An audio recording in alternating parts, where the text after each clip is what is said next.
Hello everybody and welcome back inside the box for another episode of Gunpla Kitbash with me, Kukamatsu.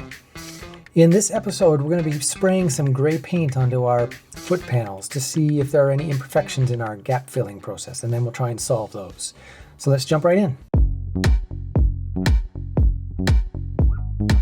Right, I'm all set up to do some painting here. I will get more in depth with my painting process when we get to the actual custom painting part of the build, but just wanted to give you a brief overview of what I'm using here. This is the Iwata Revolution CR airbrush. Love it. I've never used any other airbrush, so I can't really compare it to anything else, but it's been great for me for the last 4 or 5 years.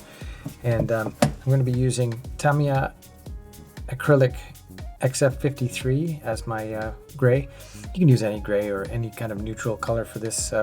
This isn't going to be part of the final painting process. It's just going to help us find all of the little imperfections and gaps in our filling process.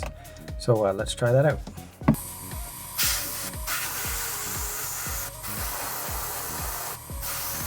So I'm just going to spray the area where we were working to fill the gap. I'm not going to spray the whole thing right now because I'm not doing a priming. The point isn't to prime it right now. It's just to find those gaps. And actually, you know, that looks pretty darn good. I don't see any imperfections. We'll take a closer look in a minute, but let's get gray on all of these guys.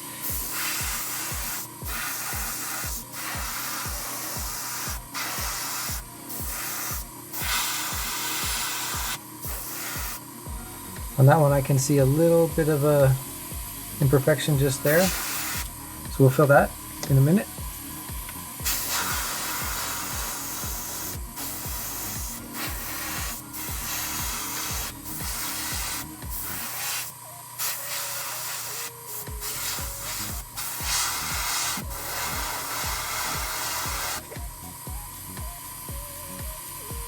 That's looking pretty good too. I think there's a little imperfection right on that side.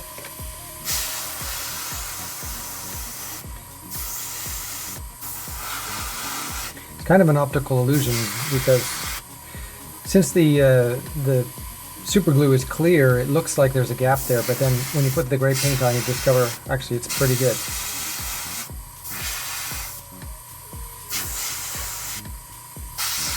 That one's looking pretty nice. Okay, so we'll let that dry. I do see a little imperfection on that one, so we'll let these dry and then we'll do some more gap filling. Okay, let's take a look, see how we did. Actually, these are way better than I thought they were going to be honest. This one has a little bit of a divot right there and a little bit of a hole right there, it looks like. You never would have seen that without putting the gray on. And this is a personal preference thing about how far you want to go with preparing that stuff. You know, that kind of thing you would probably never see. The underside one, absolutely never see. You know, if the Gundam is standing, but so it's just about personal preference, how far you want to go, trying to make it perfect. This one is actually looking really good, and I don't think I'm going to change anything on that one.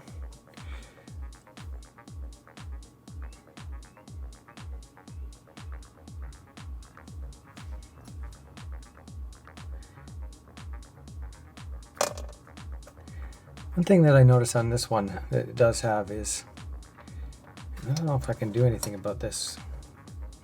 It seems to be, it's wider here than it is there. So I guess I've ground down too far with the file. I wonder if I can try and straighten that out a little bit.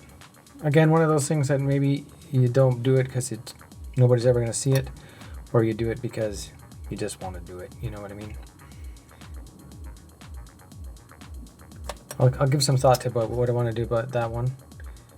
And this one.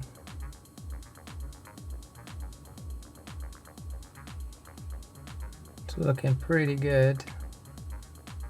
Definitely not going to touch that one.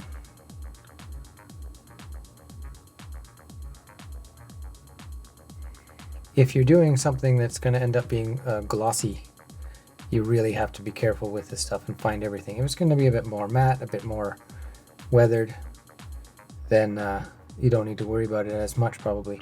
I'm just noticing right there there's a little divot. So we're going to see what we can do here. Definitely going to fill that in, and I'm going to... what do we do? What do we do? Should we put in the effort to straighten that out? Or would it be better just to file that side down a little bit more? Maybe that's the way to go. And then that would actually also take care of that little divot we have. So that one's going to be sanded. These two are okay.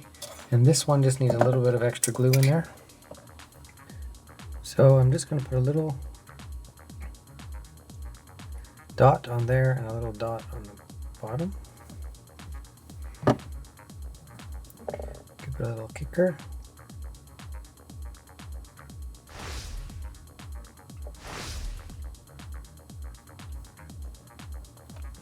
One of the nice things about this kicker is it doesn't affect the paint, or it doesn't, I mean it does affect the paint, but it doesn't strip the paint off.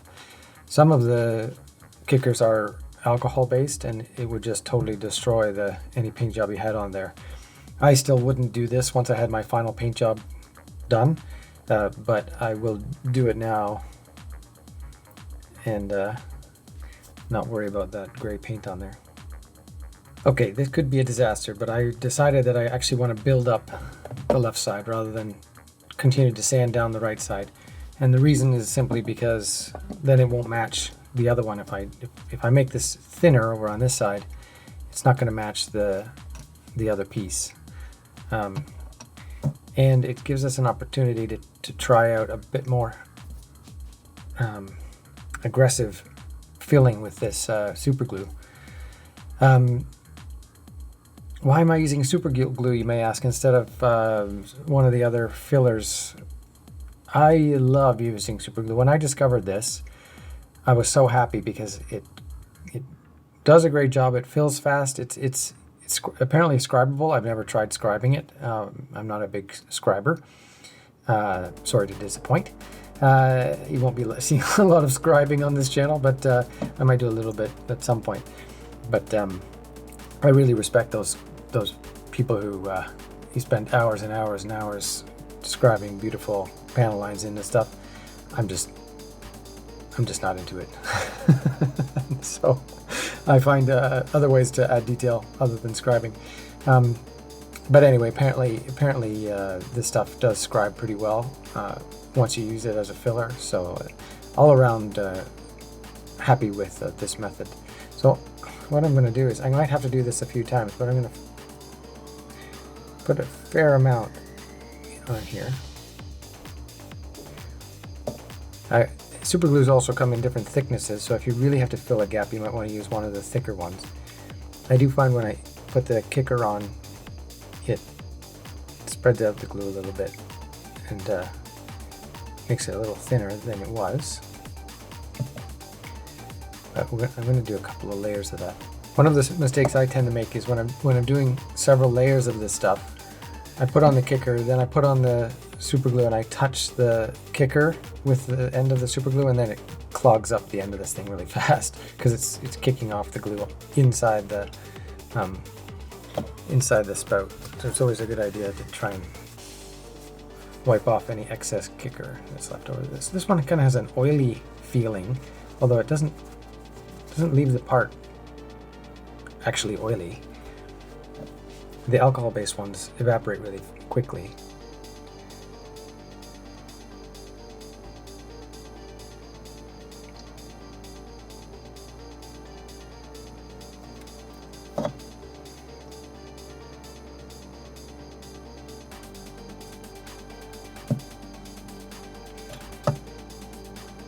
I'm just giving myself a little bit of extra since I know I'm going to file it down. Just want to make sure there's going to be enough there to solve the problem. We'll just put a little bit more right here.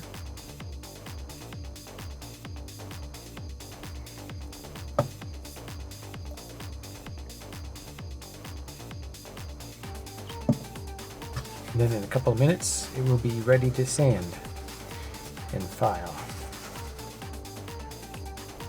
Let's start with the easy one. I'm not going to use the big file at this point. I think these little files are going to be sufficient. That big one might be too aggressive at this stage because we're just trying to bring it down to the previous existing surface. We don't want to mess it up.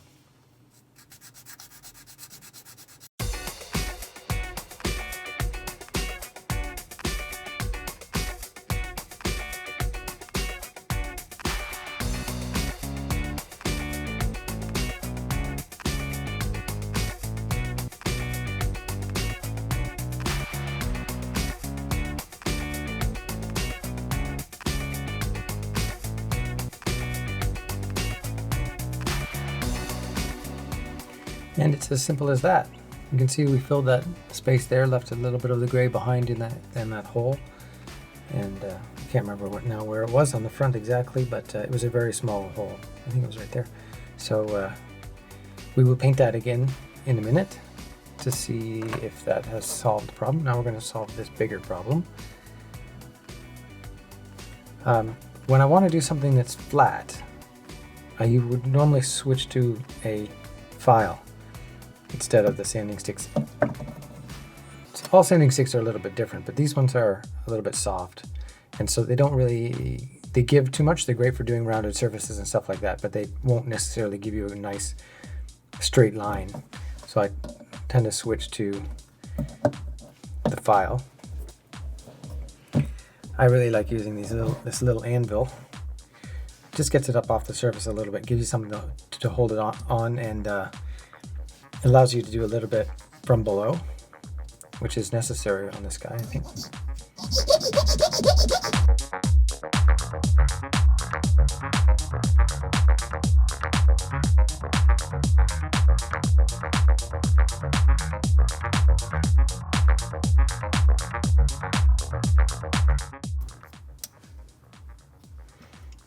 Looks like I broke off a piece of the super glue, came off with the paint, so something to be careful of and be aware of, especially since the paint wasn't cured.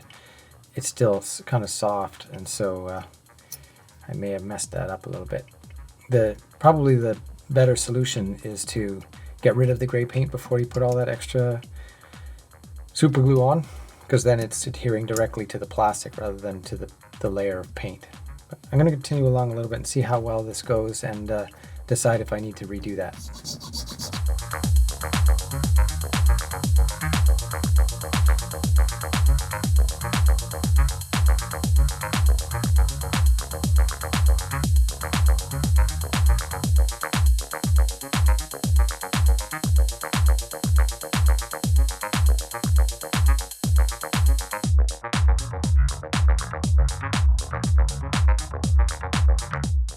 I have this half round file that is great for getting into these little corners. I want to make sure that I don't lose the roundness in this corner, because it's quite nice on the other side.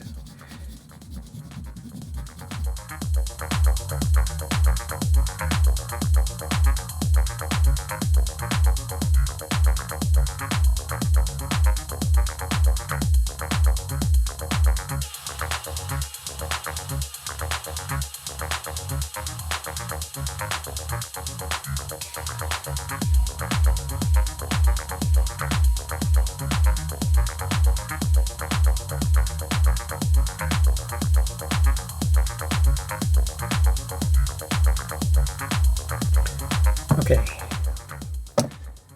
well, I know that I'm going to need to do more work, but I think I need to stop at this point and get some gray on there and really get a sense of the shape. It's super hard to tell with that clear.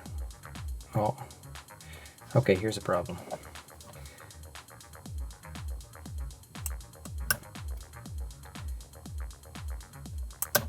Yeah, so lesson learned. Yes, it's important to remove that gray paint before putting on the super glue, since it didn't stick. So we'll have to do it again. Well, that's just the way it goes sometimes. It's never perfect. So that brings us to the end of episode 5. In the next episode, we're going to try that again and hopefully get it right.